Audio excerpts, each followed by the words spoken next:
Kita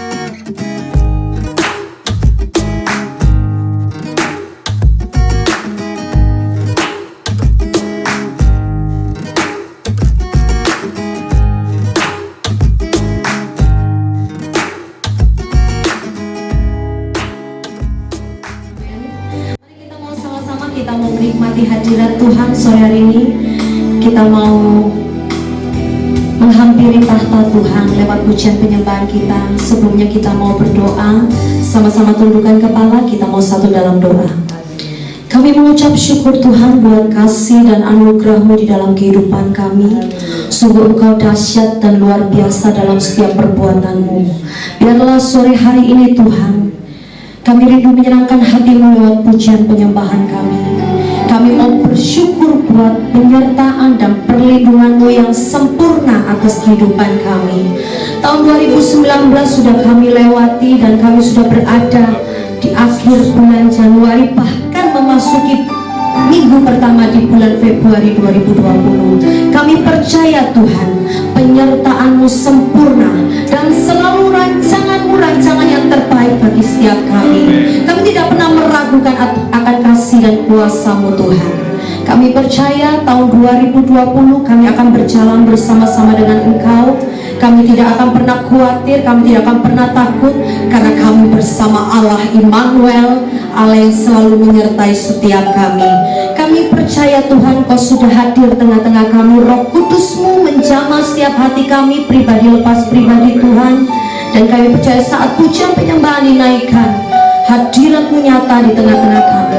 Hadirat-Mu yang membawa kami pada sukacita, kesembuhan, pemulihan, bahkan kemenangan akan kami bawa pulang pada sore hari ini. Dan setiap yang percaya dan siap menikmati hadirat Tuhan, sama-sama katakan amin. Haleluya. Terima kasih buat kasih-Mu Tuhan.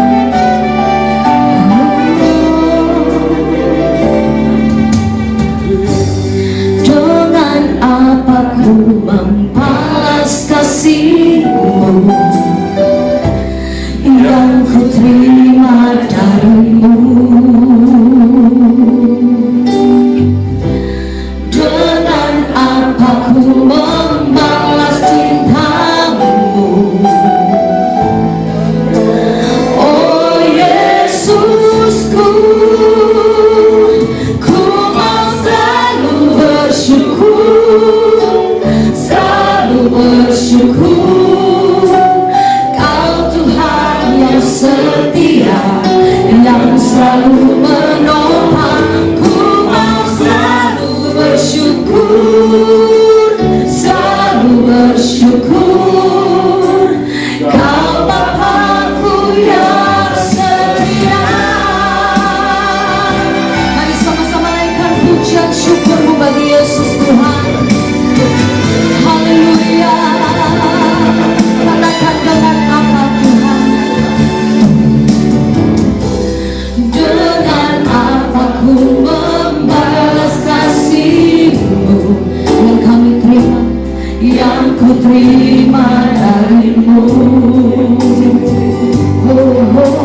Shalom Bapak Ibu saudara dikasih Tuhan. Puji Tuhan, hari ini kita bisa berjumpa kembali meskipun situasi dan kondisi saat ini masih belum memungkinkan kita untuk bisa ibadah bersama-sama, tapi bersyukur karena masih ada kesempatan bagi kita semua untuk sama-sama mendengarkan kebenaran firman Tuhan. Dan ini menjadi satu kekuatan buat hidup kita, untuk kita selalu hidup dalam kebenaran firman Tuhan. Dan sebelum kita masuk dalam kebenaran firman Tuhan ini, mari kita akan berdoa bersama-sama, kita akan tutup mata, kita akan berdoa di hadapan Tuhan, supaya firman Tuhan hari ini bisa menjadi berkat buat kita semua. Mari kita berdoa. Bapa di dalam surga, kami mengucap syukur Tuhan untuk kemurahan Tuhan. Hingga hari ini, sore ini, kami masih bisa bersama-sama berada dalam keadaan yang baik, yang sehat, dalam perlindungan Tuhan, karena Allah menyertai kami semua. Bahkan sore hari ini, kami mau membuka hati, menyiapkan hati kami untuk kami sama-sama mendengar kebenaran firman Tuhan yang akan kami dengar, yang akan kami ikuti, biar Roh Kudus sendiri yang akan memimpin kami, supaya kami terus berjalan dalam kehendak Tuhan. Terima kasih Tuhan, mari Allah Bapa, Engkau urapi hamba-Mu ini, urapi setiap kami, setiap jemaat yang melihat, mendengar firman kebenaran ini, biar Roh Kudus sendiri akan membuka hati dan pikiran untuk mereka semua mengerti kebenaran firman Tuhan sore hari ini. Terima kasih Bapa, kami menyerahkan pemberitaan firman-Mu ini dari awal sampai pada akhirnya nanti, hanya di dalam nama Tuhan Yesus Kristus kami mengucap syukur, kami berdoa. Haleluya, amin. Puji Tuhan. Shalom Bapak Ibu saudara dikasih Tuhan. Sungguh besar kasih Allah akan dunia ini. Dan minggu lalu kita sudah sama-sama memperingati akan kematian Tuhan Yesus dalam momen Jumat Agung. Dan hari Minggu kita memperingati momen Paskah. Dan melalui kesempatan ini, sore hari ini, izinkan saya mengucapkan selamat Paskah buat sedang jemaat Tuhan. Biar kebangkitan Tuhan ini menjadi satu momentum kebangkitan kita juga, karena kita melihat bahwa Tuhan Allah adalah Tuhan yang hidup, Tuhan yang penuh dengan kuasa. Dia hidup, Dia menang atas maut, dan bukan cuma hanya karena Dia bangkit saja, tapi Dia hidup selamanya. Dia ada bersama-sama dengan kita. Dan kita bersyukur di tengah-tengah situasi kondisi yang tidak memungkinkan kita untuk saling berjumpa satu dengan yang lain, melalui media ini, melalui kemajuan teknologi ini, kita bisa sama-sama bersekutu. Dan kita akan sama-sama belajar kebenaran firman Tuhan. Dan sore hari ini kita akan sama-sama belajar dari Yohanes 3 ayat 16 sampai 18. Dan tema yang akan saya bahas pada sore hari ini adalah sungguh besar kasih Allah akan dunia ini. Kita akan baca sama-sama ayatnya di dalam Yohanes 3 ayat 16 sampai 18 yang berbunyi demikian. Karena begitu besar kasih Allah akan dunia ini, sehingga Ia telah mengaruniakan anaknya yang tunggal, supaya setiap orang yang percaya kepadanya tidak binasa, melainkan beroleh hidup yang kekal. Sebab Allah mengutus anaknya ke dalam dunia, bukan untuk menghakimi dunia, melainkan untuk menyelamatkannya oleh Dia. Barang siapa percaya kepadanya, ia tidak akan dihukum. Barang siapa tidak percaya, ia telah berada di bawah hukuman. Sebab ia tidak percaya dalam nama anak tunggal Allah. Puji Tuhan, dari kebenaran firman Tuhan yang sudah kita baca, menyatakan bahwa begitu besar kasih Allah akan dunia ini. Kasih Tuhan yang begitu besar, yang Allah sudah nyatakan sejak 2000 tahun yang lalu, di mana Dia mengorbankan dirinya, mati di atas kayu salib, menebus segala dosa kita, bahkan menyatakan dirinya dengan kebangkitannya yang sempurna, yang kita peringati setiap tahun, di mana kejadian itu sebetulnya membuat kita selalu ingat akan kasih Allah.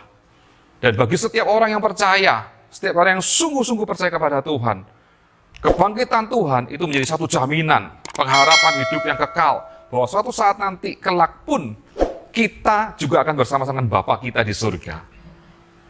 Yang bersyukur, yang percaya, sama-sama kita akan katakan amin. Tapi apa yang terjadi di dunia ini, saat ini? Ada beberapa poin yang akan kita bahas sore hari ini. Yang pertama, kita akan amati dan perhatikan bagaimana situasi dunia saat ini. Khususnya di tengah-tengah wabah virus corona yang sedang melanda banyak negara di dunia, dan bahkan hampir seluruh negara di dunia itu terjangkiti oleh virus ini, dan di mana-mana manusia mengalami kepanikan, ketakutan, di mana manusia sudah mulai mengalami kegoncangan, dan saat ini mungkin banyak yang mulai kehilangan iman percaya kita kepada Tuhan. Mungkin banyak yang menanyakan, di mana Tuhan? Mungkin banyak yang merasakan, di mana kasih Tuhan? Kenapa saya mengalami hal seperti ini? Itu situasi yang terjadi saat ini.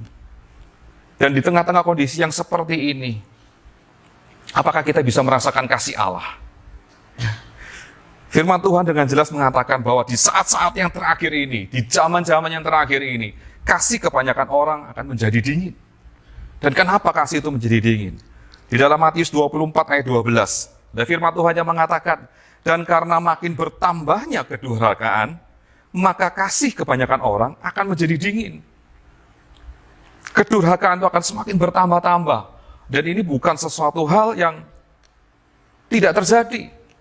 Sebelum wabah virus corona ini melanda seluruh dunia, kita lihat kehidupan setiap manusia yang ada di dalam dunia. Mereka hidup hanya untuk menyenangkan diri mereka sendiri. Mereka hidup hanya untuk kepentingan mereka sendiri. Mereka sudah mulai egois. Apa yang mereka lakukan hanya untuk kepentingan mereka sendiri. Mereka lupa bahwa ada Tuhan Allah yang hidup, yang berkuasa, yang memberi mereka kehidupan, memberikan mereka berkat, yang memberikan kepada mereka berkat-berkat jasmani, terlebih dalam hal rohani.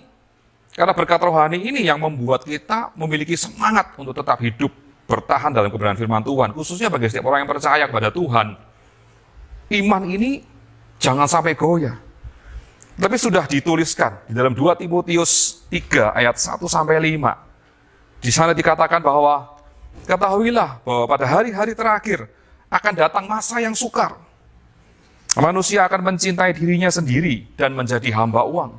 Mereka akan membual dan menyombongkan diri. Mereka akan menjadi pemfitnah. Mereka akan berontak terhadap orang tua dan tidak tahu berterima kasih. Tidak mempedulikan agama. Tidak tahu mengasihi. Tidak mau berdamai, suka menjelekkan orang, tidak dapat mengekang diri, garang, tidak suka yang baik, suka mengkhianat, tidak berpikir panjang, berlagak tahu, lebih menuruti hawa nafsu daripada menuruti Allah. Secara lahiriah mereka menjalankan ibadah mereka, tetapi pada hakikatnya mereka memungkiri kekuatannya. Di dalam 2 Timotius tersebut sudah dijelaskan bahwa keadaan akhir zaman itu begitu banyak kedurhakaan yang terjadi. Manusia cenderung untuk mementingkan dirinya sendiri, mencintai dirinya sendiri. Bahkan mereka menyombongkan diri dengan apa yang mereka miliki. Mereka menjadi orang-orang yang tidak mau ikut dengan perintah Tuhan. Mereka bahkan tidak beragama. Mereka tidak berpikir panjang. Mereka melakukan apa yang menjadi kesukaan mereka sendiri. Dan pada akhir zaman ini, manusia mulai fokus akan dirinya sendiri. Dan saat mereka mulai fokus akan dirinya sendiri, mereka banyak sekali melakukan kedurhakaan itu. Sehingga kasih kebanyakan orang akan menjadi dingin. Kasih manusia terhadap sesama juga menjadi dingin. Kalau kita renungkan bersama-sama, dengan kondisi negeri kita di Indonesia yang sedang mengalami wabah corona ini, apa yang terjadi? Kalau dulu manusia kita semua bisa begitu mudah berkumpul, sekarang mulai harus menjaga jarak. Ya. Kalau dulu kita seringkali kita bekerja hanya mementingkan kepentingan kita sendiri, sekarang yang bekerja pun harus mulai menjaga jarak. Bahkan mungkin ada yang work from home, harus bekerja dari rumah. Pertemuan-pertemuan dibatasi. Belum lagi ibadah di gereja pun juga tidak memungkinkan. Karena ada batasan-batasan dan aturan dari pemerintah untuk mencegah supaya virus ini tidak berkembang semakin besar, semakin banyak orang yang terjangkiti. Mari kita lihat bersama-sama, mengapa kasih kebanyakan orang itu menjadi dingin? Mengapa manusia itu sudah tidak bisa merasakan kasih Allah? Padahal kasih Yesus yang Allah sudah nyatakan sejak 2000 tahun yang lalu, mati untuk menebus setiap dosa manusia. Hingga saat ini kasih-Nya tidak berubah. Kasih Allah selalu kekal. Kasih Allah selalu nyata. Kasih Allah tidak pernah habis dalam kehidupan kita. Mengapa begitu? Karena Allah adalah kasih. Poin yang kedua yang kita akan pelajari bersama-sama bahwa kita harus bersyukur. Kita percaya kepada Allah yang adalah kasih. Dan kasih Allah kepada setiap umat manusia tidak berkurang sedikit pun. Seringkali kita merasa bahwa kehidupan kita itu jauh dari kasih Allah.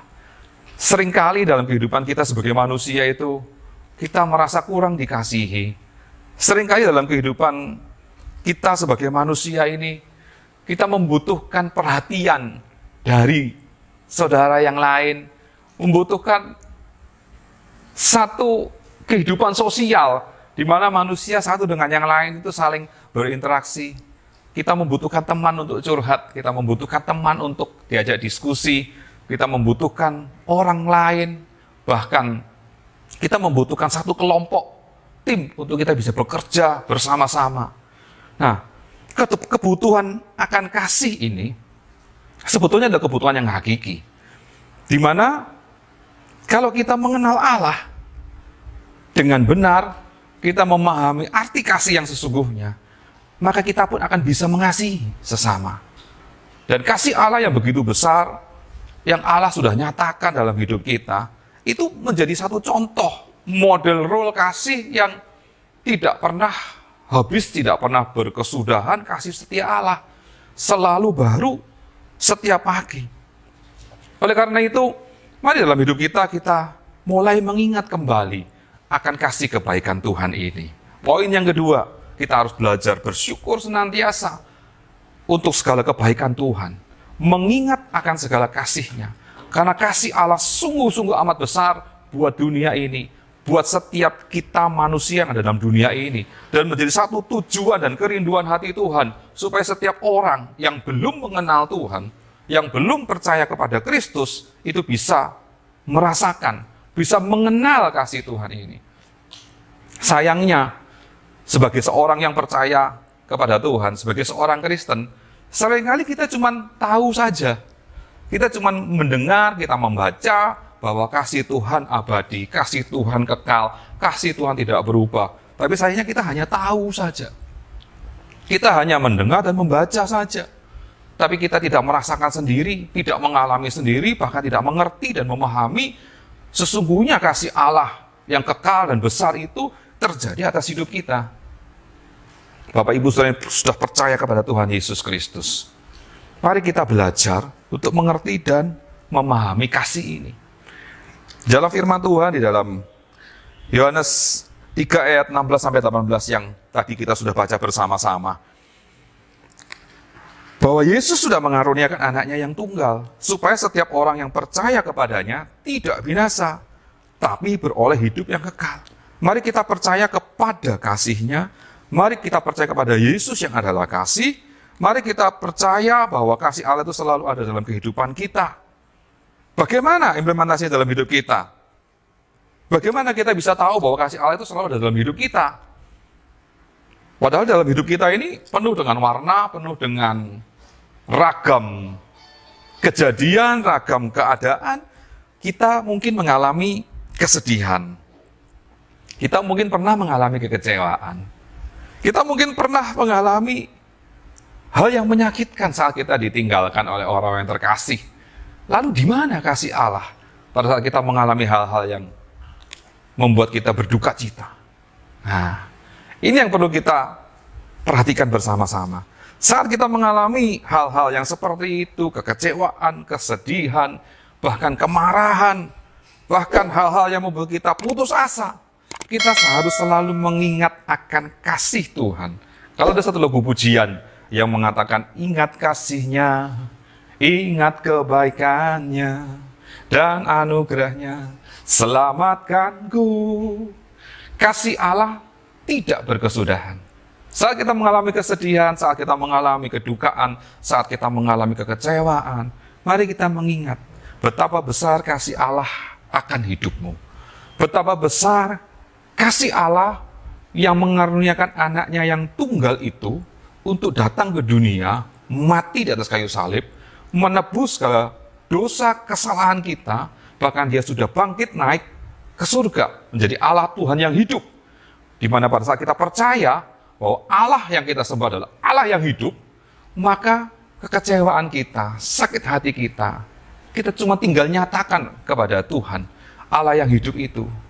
Saat kita menyatakan segala beban, keberatan hati kita, saat kita ngomong, kita ngobrol sama Bapa kita, saat kita merasakan hal seperti dalam hati kita minta supaya Allah Roh Kudus itu menghibur kita.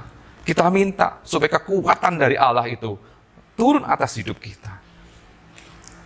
Kita bersyukur senantiasa, memuji Tuhan, mengucap syukur, membaca kebenaran firman Tuhan yang jelas-jelas menyatakan setiap orang yang percaya akan beroleh hidup yang kekal, tidak pernah ditinggalkan. Dan itu adalah tujuan kita. Dan melalui kasih Tuhan yang selalu diingatkan dengan pengorbanannya. Dan bukan hanya kebetulan saja, kalau kita setiap tahun memperingati Paskah, karena itu ada sesuatu hal yang utama, hal yang besar dalam kehidupan kita sebagai orang Kristen untuk selalu mengingat kebaikan Tuhan. Kasih pengorbanan yang sempurna itu. Dan bukan hanya setiap 1 tahun sekali. Seringkali dalam ibadah-ibadah kita di dalam gereja, ada yang 1 bulan 1 kali mengadakan sakramen perjamuan kudus. Itu untuk mengingat kasih Tuhan, mengingat kebaikan Tuhan. Bukan hanya 1 minggu, dalam 1 bulan 1 minggu sekali. Ada yang 1 bulan 2 minggu, bahkan tiap minggu melakukan perjamuan kudus. Karena Allah ingin kasih-Nya itu selalu ada dalam hidup kita. Ya. Dan saat kita percaya kepada Tuhan, maka kita akan diselamatkan. Dan tidak ada alasan bagi kita untuk kita tidak percaya kepada Tuhan. Tidak ada alasan bagi kita untuk kita tidak mengasihi Tuhan, karena Allah lebih dulu mengasihi kita. Bersyukurlah bahwa Allah sudah lebih dulu mengasihi kita. Dan saat kita tahu Allah mengasihi kita, maka kita mari sama-sama belajar untuk mengucap syukur, mengasihi Allah dengan sungguh-sungguh. Karena firman Tuhan di dalam 1 Yohanes 4 ayat 8 menyatakan, barang siapa tidak mengasihi, ia tidak mengenal Allah. Sebab Allah adalah kasih. Orang yang tidak mengasihi, tidak mengenal Allah, karena Allah adalah kasih. Maka orang yang tiada menaruh kasih itu, tiada mengenal Allah, karena Allah itu kasih adanya. Dan karena Allah adalah kasih, dan kasih Allah ada di dalam hidup kita, karena kita percaya dan mengenal Allah dengan sungguh-sungguh, mari kita belajar untuk mengasihi Tuhan, karena Dia lebih dulu mengasihi kita. 1 Yohanes 4 ayat ke-19 menyatakan kita mengasihi karena Allah lebih dahulu mengasihi kita. Saat kita berada dalam kehidupan kita ini, ada satu perumpamaan yang akan saya ceritakan. Hidup kita ini seumpama sebuah pensil. Bapak Ibu Saudara semua kita tahu, pensil digunakan untuk menulis. Nah, tapi pensil yang masih baru, bagaimana pensil ini bisa dipakai untuk menulis? Tentu pensil ini harus diruncingkan dahulu. Ya. Pensil ini harus diraut dulu. Dan saat diraut, saat pensil itu dibuat menjadi runcing, menjadi tajam, maka pensil itu akan memiliki satu fungsi yang besar. Karena dia akan menuliskan sesuatu yang baik dan yang indah. Nah, fungsi dari pensil itu menjadi berlaku. Fungsi utama dari pensil itu untuk menuliskan sesuatu berjalan dengan baik kalau pensil itu diruncingkan. Dan saat pensil digunakan untuk menulis, suatu saat pensil itu akan tumpul kembali. Suatu saat pensil itu akan menjadi tumpul, bahkan tekanan yang begitu keras akan membuat pensil itu patah ujungnya. Kalau patah ujungnya, pensil itu tidak bisa digunakan untuk menulis kembali. Maka apa yang harus dilakukan? Maka pensil itu harus diraut kembali. Diraut kembali sampai tajam kembali. Begitu tajam kembali, fungsi pensil itu harus dijalankan. Demikian seterusnya sampai akhir dari kehidupan sebatang pensil itu. Demikian juga kehidupan kita sebagai manusia. Kalau kita menyadari bahwa Allah adalah kasih, dan firman Tuhan sudah jelas berkata, kita mengasihi karena Allah lebih dahulu mengasihi kita. Dan Allah itu adalah kasih, dan kita harus membagikan kasih itu. Maka hidup kita itu adalah seumpama dengan pensil itu. Saat kita hidup dalam kasih Allah, maka kita itu seperti pensil yang memiliki fungsi untuk melakukan tujuan dari penciptanya. Menorehkan satu kata-kata, satu gambar yang indah, satu tulisan yang menguatkan, satu aksi yang membuat orang bisa akan terkagum karena melihat ternyata hasil karya dari sebuah pensil adalah begitu istimewa. Demikian juga kasih Tuhan. Ada kalanya kehidupan kita dalam dunia ini kita menjadi tumpul. Mungkin tekanan membuat kita tumpul, tekanan membuat kita patah, sehingga kita tidak bisa membagikan kasih Allah itu kepada sesama kita, kepada orang lain, kepada orang yang membutuhkan, yang memerlukan kasih Bapa itu. Kita yang sudah mengenal Tuhan, mari kita menyadari bahwa kehidupan kita itu harus selalu diraut setiap saat. Saat kita dalam tekanan, kita mengucap syukur karena kekuatan yang baru Allah berikan. Kasih Allah selalu baru setiap pagi, selalu baru setiap hari.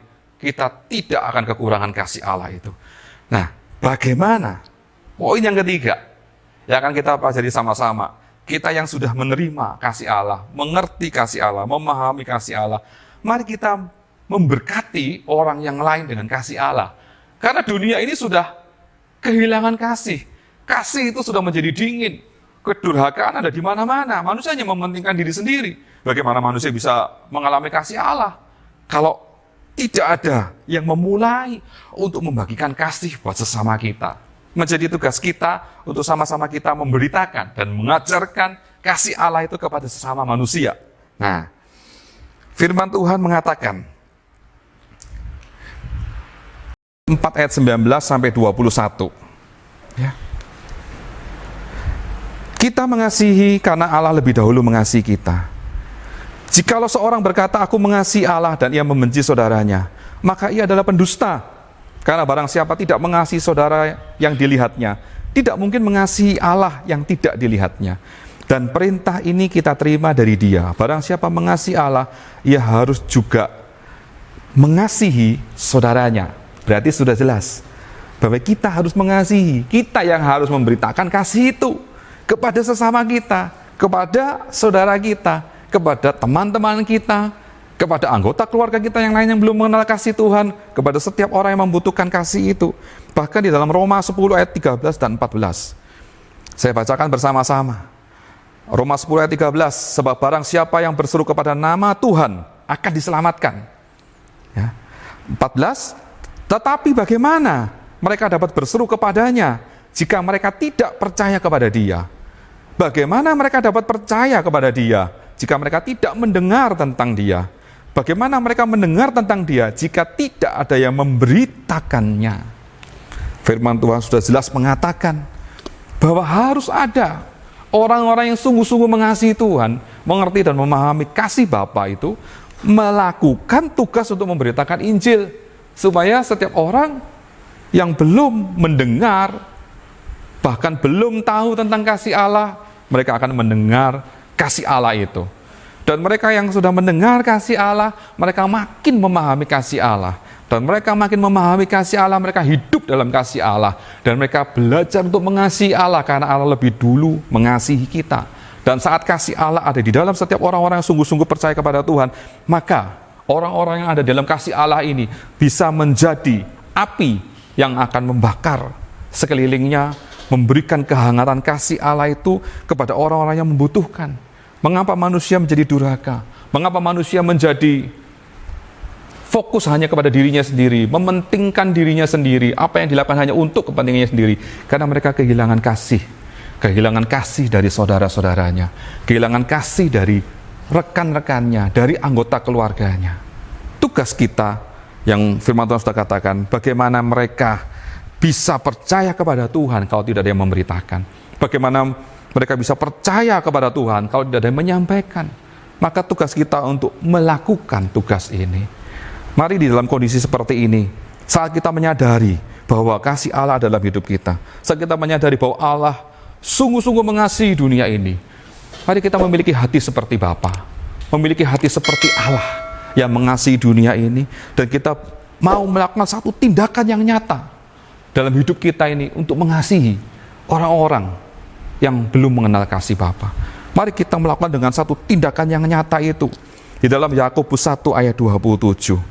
Di sana jelas menyatakan bahwa ibadah yang murni dan yang tak bercacat di hadapan Allah Bapa kita ialah mengunjungi yatim piatu dan janda-janda dalam kesusahan mereka dan menjaga supaya dirinya sendiri tidak dicemarkan oleh dunia ini. Puji Tuhan, kita menyadari bahwa kasih Allah sungguh besar akan dunia ini. Dan kita juga sudah sama-sama belajar bahwa kondisi manusia dalam dunia ini sedang dalam menuju kepada kehancuran, di mana kedurhakaan mulai meningkat, dan ini harus dicegah, ini harus kita lawan dengan kasih Allah. Dan bagaimana kita bisa mengasihi orang-orang yang seperti itu, selain kita harus mulai bertindak, melakukan satu tindakan nyata dalam kehidupan kita.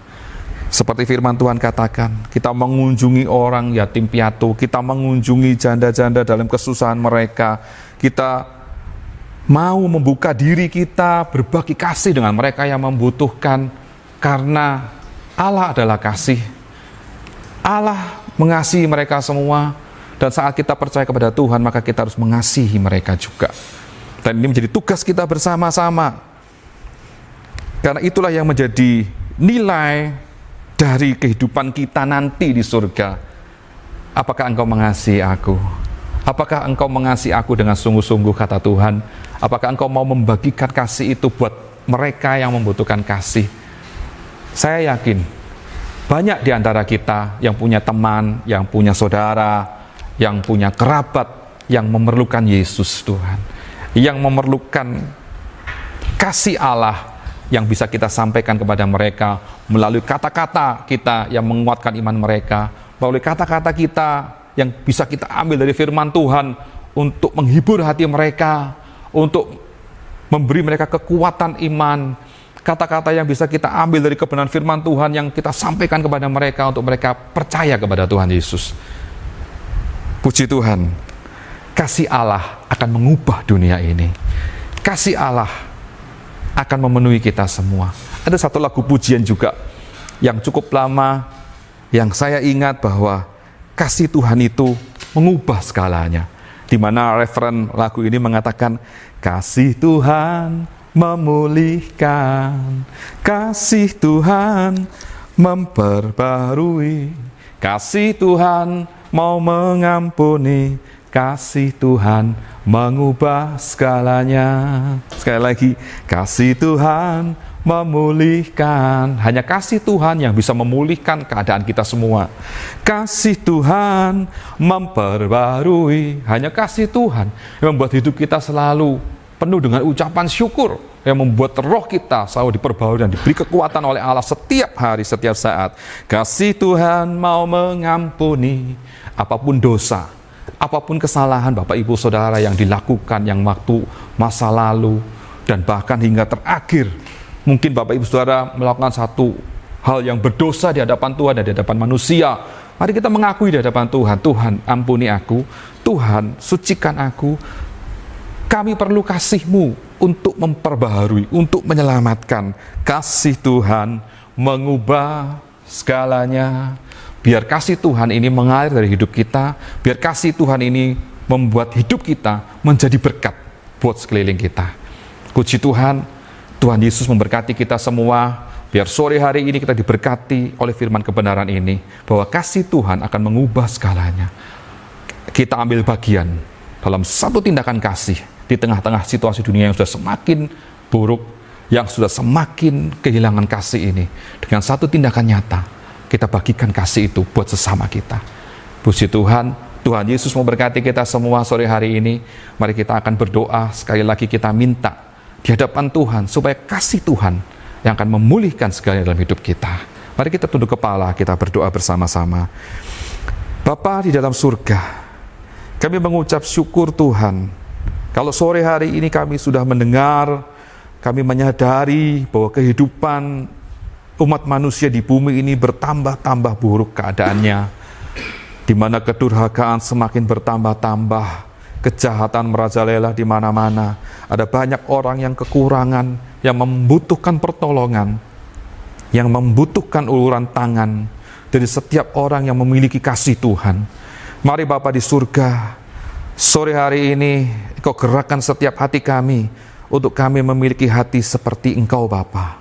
Hati yang mengasihi jiwa-jiwa, hati yang mengasihi setiap umat manusia yang belum pernah mendengar kasih Tuhan, yang belum pernah mendengar kasih Bapa, bahkan mungkin yang sudah pernah tahu, tapi pada akhirnya sekarang kembali lagi dalam jalan hidup mereka yang sesat, yang hilang. Mereka melakukan kejahatan, mereka melakukan hal-hal yang tidak berkenan kepada Tuhan.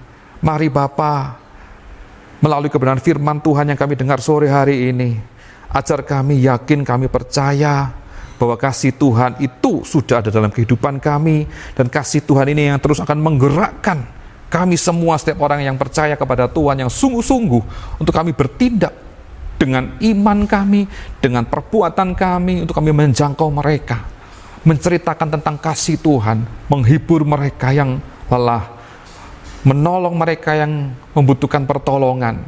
Tuhan, tunjukkan cara bagaimana kami harus melakukan tindakan kasih ini.